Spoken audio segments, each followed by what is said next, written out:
listener production. Hello, welcome to The Briefing. It's Monday, the 27th of September. I'm Tom Tilley, joined by Annika Smethurst. And Annika, who were you going for in the AFL final on the weekend? I was going for the Demons, so great to see them win. I feel I shouldn't say that because I do live in the West and all the houses are decked out in Western Bulldogs gear, and they're a great team too, but it was so good to see Melbourne, more than 50 years, make the grand final and, of course, win it on Saturday night. And I believe in your house there were a couple of screens going because, a bit like me, your partner is a fan of a sport that largely gets overshadowed, particularly on grand final day for the AFL. The Wallabies were playing and they're on a roll at the moment, so good for us rugby fans. Yeah, it was a successful night for those that love sport, even if half the country is locked up in their houses. At least we got some pretty good sport to watch, so that was one thing. And a big ratings boom to go with it for the AFL. More on that later. We'll also take you overseas in our briefing to see how life looks post-COVID. When we landed in Dubai, and from that point onwards, it was like COVID. It's still there, but people are just living with it and they're aware of it, but it's life as normal, but with precautions. And I think it is hard for us, and we see it in a different lens to the locals. So we're talking about Dubai there. We'll also talk about Switzerland, Italy and America as we try and get a picture of how life feels in the next stage of this never-ending pandemic. First, here are the big headlines of today. Prime Minister Scott Morrison has landed back in Australia after making commitments to world leaders in Washington over the weekend that Australia will help reach net zero carbon emissions, preferably by 2050. He loves that word, preferably. I think he's been trying to sell that to other leaders as well. He didn't go as far as committing to specific climate targets or changing our domestic policy, but the PM joined the US, Japan and India in agreeing to updating domestic contributions. Now, what does that mean exactly, Annika? Wow, that's the million-dollar question. Look, this does come ahead of talks in Glasgow in November. They're UN climate talks, and all of us are geared towards a new commitment there. That's the global community. The only problem with that, of course, is not his whole party room are committed to that. So over the weekend, the National Party have really exposed a big split on this.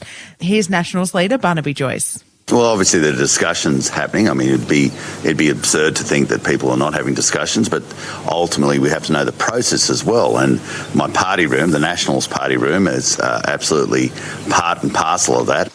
Yeah, so Nationals MPs, including the former leader Michael McCormack and former Minister Darren Chester, have come out supporting net zero as long as it doesn't harm rural economies. But on the other side of the Nationals party room, Matt Canavan and George Christensen are unlikely to back the plan. So does the Prime Minister actually need the Nationals, the coalition partner, to vote on this issue, or could he just up our commitment without a joint party room vote?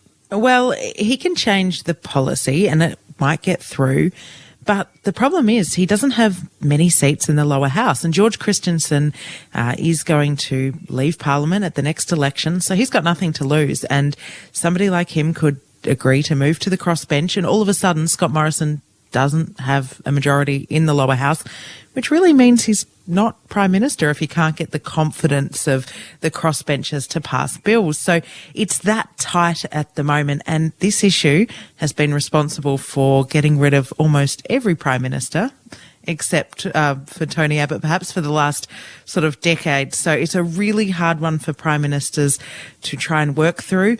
There does seem to be a really strong movement, especially by some progressive Liberals in inner city seats where they're being challenged by independents, to make this commitment. They know this is where the world is going. It's the Queensland Nationals they just can't quite bring with them. And the Taliban are pushing to have an ambassador recognised at the UN and in foreign countries. But when asked about it, Prime Minister Scott Morrison said our government's not considering hosting a Taliban ambassador in Canberra. Australia will take a lot of convincing, and there'll need to be a lot of demonstrated performance from the Taliban before Australia starts moving in a direction that could give them any sort of legitimacy. Scott Morrison speaking to the SBS there before his departure from Washington. The Taliban's quest for international legitimacy comes as reports emerge of executions and amputations returning to the country. Yesterday, videos emerged showing the body of an executed criminal being hung from a crane in public.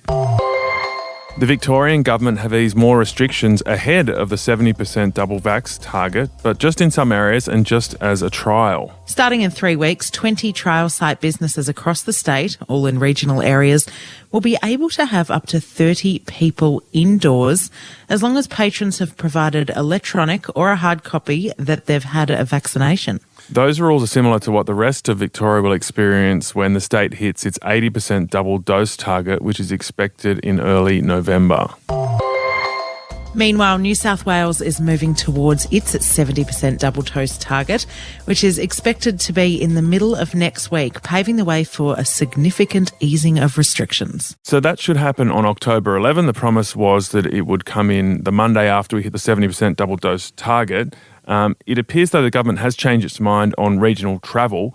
Moving between Sydney and the rest of the state was meant to be at 70%, but it looks like it'll be delayed until we hit 80%. Here's Gladys Berejiklian. We had foreshadowed it was likely to be at 70%. It may very well be at 80%. They want to do that so all of Sydney can come out of lockdown at the same time without spreading the virus unnecessarily to regional towns which haven't caught up on the vaccination rate yet. That's something we're going to have to wait for in Victoria too. Look, outdoor pools are reopening from today to all residents in New South Wales, and the construction industry goes back to 100% capacity.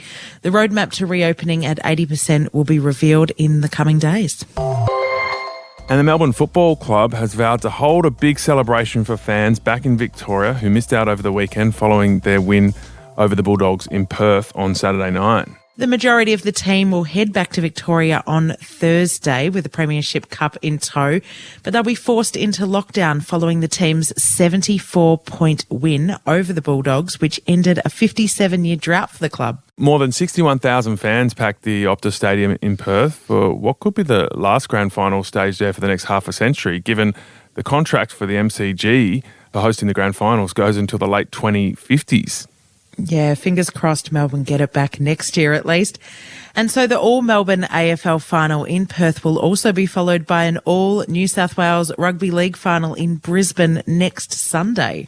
Yeah, over the weekend, the Rabbitohs beat the Manly Sea Eagles to earn their place in the grand final against Penrith, who beat the Melbourne Storm. So Rabbitohs v Penrith in Brisbane, an All-Sydney final in Queensland.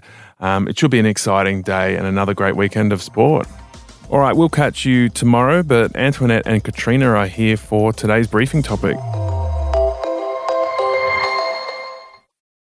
Are we there yet? Are we there yet? Antoinette, COVID is feeling like an exhausting, never-ending road trip with 6 kids in the car, no iPads, and we just want to cross that finish line. So today we're talking about life after COVID and what it will look like when we finally get to that place called normal. And despite how much you may want it all to be over, I know I certainly do, forever, there will be some things that will stick around for good. Yeah, stuff like it's really changed the game for dating, which has been put on hold for many. And furthermore, hooking up with people on apps. When do you ask that awkward question? Have you been fully vaxxed? So one way of getting a feel for what our future could look like here in Australia is by taking a look at what's happening in the rest of the world right now. Like in Europe, where they've just had a relatively normal, well, at least in 2021 terms, summer, even though some countries have relatively low vaccination rates. And Dr. Nisha Macker is an Australian paediatrician, and just a month ago, she was in lockdown in Melbourne with her 2 young daughters and her husband, who's a surgeon. But now they're in Europe doing a medical posting and seemingly living their best lives. And she joins us now. So, Dr. Nisha Macker, thanks so much for joining us. Right now, you're actually holidaying in Rome, and it must feel strange when your loved ones are in lockdown, back home obsessing over daily case numbers, and you're living very differently with Delta. Tell us about that. Yeah, look, it's very bittersweet for us, I think. You know, we kind of feel a little bit guilty and a little bit uncertain every time we send photos across the seas to our family and friends. It's a very odd feeling. It's just so surreal being here at the moment, you know, being able to go out to dinner with the family, to be out in public and to be doing things that we've always taken for granted. It's a very surreal feeling. And like you said, it is very hard knowing what's happening back home, but at the same time knowing that we have the opportunity and we need to kind of embrace the opportunities that we have here at the moment. So what's the mood like in Europe? Are people being COVID safe, or are they living kind of like it's 2019 again? No, look, it's really weird. So we left Melbourne. International airport was completely dead, like we've never seen it before. The plane was half full and it was pretty, you could tell that COVID was still in the air, so to speak. But when we landed in Dubai, and from that point onwards, it was like COVID, it's still there, but people are just living with it and they're aware of it, but it's life as normal, but with precautions. And I think it is hard for us, and we've we see it in a different lens to the locals. But when you go outside, people are obeying the rules. They're wearing the masks indoors. They're sanitising. People are getting vaccinated. They're setting up hubs everywhere. If you want to go out, they're checking green passes. And we've been very fortunate to be able to get on a plane and come to Italy. And there were a lot of hurdles to get here, making sure that we were all vaccinated and had tests done on time, and that was all checked along the way. And here in Italy, I think it's the scale is up a little bit more compared to Zurich. You're not allowed to go into a restaurant. We couldn't even get into Macca's the other day without showing our green pass. Mm-hmm. So it kind of does make you feel a little bit safe in a way. So many people want to know what life after COVID is going to look like. And I think Switzerland is an interesting example, because when you arrived, less than half of the eligible population was fully vaccinated. But they were living, and I know that it's summer over there, but living kind of with COVID. Has it challenged perhaps your views on what life after COVID looks like, or has it made you appreciative of Australia being a little more cautious? Coming from Melbourne, where we were very reactive to single-digit cases, to walking out into the public where there are thousands of cases every day, and like you said, only about 50% of the population vaccinated. It's really daunting. It really is, because we're driven by the fear that's instilled in us when we're in Australia, which, don't get me wrong, I think it's called for. With my medical background, I am aware of all the consequences that come with living with COVID. And, there's such a fine balance between opening up and lockdowns. And we're getting there, I think. And the way that we will get there is with vaccination. And I think Europe has proved that is the way. We've come into Italy, a country that this time last year had some of the highest case numbers in the world and the highest death numbers in the world. It's really quite scary. Now that you've had this experience of life living with COVID in Europe, looking back at Australia, can you see how things might progress in our country? How do you think life is going to look maybe in 6 months to a year? I'm hoping that we can follow in the same footsteps as Europe. We're really lucky. We've got the vaccination rollout it's ramping up. The numbers, from what I can tell over here, from what I'm hearing, they're going up, and that's our way out, I think. And that, together with a really slow and cautious protocol with opening up, I think the biggest thing is that we need to make sure that the health system can deal with what's to come next. And I think Australia's in a really good position in that we're doing this while the weather's starting to warm up a bit as well. So, we've got that barrier of opening up with the weather picking up and hopefully vaccination numbers increasing as well to help us get all the protection that we need. All right, well, let's step back and take an even bigger picture of the world with Dr. Elizabeth Yuko. She is a bioethicist, and she's joining us from New York, where she's written an article for Reader's Digest on what the world might look like and how COVID has really changed the game for so many facets of our lives. So you are a bioethicist, and for those listening who might not know exactly what that is, it's the study of moral and ethical issues emerging from advances in biology and medicine. Now, I imagine that COVID is an ethical and moral minefield. What's been the most challenging thing for you to digest as the world transitions to its post-pandemic state? I how disappointed I am in people, especially, I don't know what the political climate is like in Australia in terms of masking and people being very against vaccinations. But my hope at the very beginning of the pandemic, which I wrote and said and genuinely hoped for, was that as Americans, we would get a little bit better at the idea of public health and public health ethics, meaning that sometimes you have to put your own freedoms and liberties on the back burner for the greater good. And I was optimistic that maybe we would learn to do that over time and understand that we're only as well as, the least well people in our society. But a year and a half later, we haven't learned that lesson, unfortunately. Just the thing that surprised me most is how disappointed I am in people for not learning that. All right. One thing that I'm interested in is dating, because I've had a look at some stats on this, and people say, in terms of casual hookups, that they're now more scared of getting COVID from someone than they are from getting an STI. Wow, I believe it though, especially because for the people who have been taking it seriously from the beginning, we've been in our own little bubbles and so cautious about what comes near our faces and droplets. And then the idea of just, kissing a stranger at a bar seems so foreign at this point, even for people who regularly made a habit of it before the pandemic. So I understand why people would be scared. So do you imagine people will have the similar conversations they've been having about STI status, before they hook up with someone? And I believe there are already a couple of dating apps which include that in your bio, whether you're double vaxxed or not. But from what you're hearing and seeing, is this something that singles and people dating are likely to ask?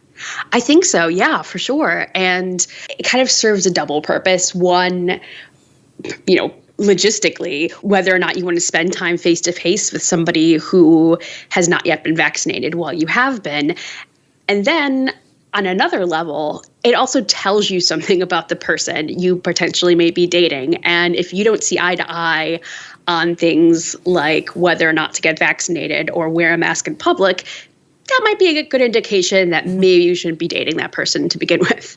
And I guess looking backwards is one way of predicting what the future will look like. Is there anything that you found in the lessons learned in those years following the Spanish influenza that you think might apply as we go forward? First thing that comes to mind is collective trauma. The situations were different because you also had World War I going on in the background during the 1918 pandemic. But after it was over, I had a full society dealing with the aftermath of a war, as well as all these lives lost to the influenza. And they had to find ways to memorialize it and move on respectfully as a population. And I think we're going to be faced with that as well. So, Antoinette, I think the biggest thing I got from Nisha's interview, her being in Europe where seemingly restrictions have eased so much, is that, festivals are still going on. You can eat out at restaurants. You can pretty much do whatever. But I think masks and sanitising and social distancing to some extent will stay for a bit longer. Yeah, and I think, unfortunately, so will cases and hospitalisations. That's just going to have to be part of that horrible, pesky thing that I hate referring to, but is the new normal.